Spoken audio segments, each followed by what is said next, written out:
If you're someone who is working on a project and you have been tasked with creating the project schedule, that big list of activities that shows what everyone has to do and by when they have to do it and how all that work is connected, I want for you to think about it less like a to-do list where all the important activities are just chained together by dates and by names.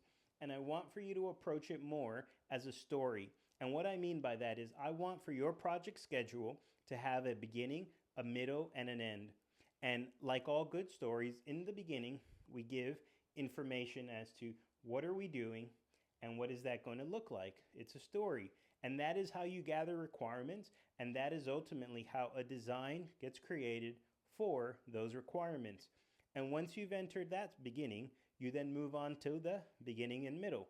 And in the middle side of the story, you are now building and you are now testing the thing, the requirements, and the design that you made. And oftentimes in these stories of ours, you're going to have a solution test phase, a system integration test phase, a user acceptance test phase, and those I would say are probably the bare minimum. You may find yourself doing security testing or performance testing, but you'll know better than me, a random guy on the internet, as to what it is your story needs to have. As you now get to the ending of your story, we're looking at deployments. We're talking about cutover. What are the plans that have to happen in order for your deployment to be successful? Does your solution or your organization require for you to operate dress rehearsals and dry runs?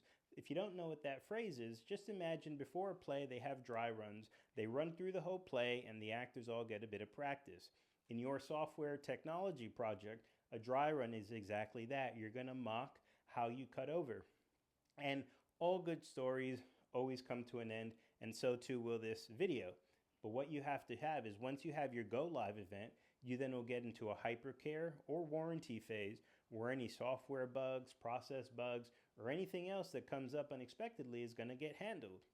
And that, my friends, is how you make a project schedule have a beginning, a middle, and an end, because you are telling your story of how do we, a project team, and me, the author of the project schedule, how do we explain all the things that have to happen before they ever happen?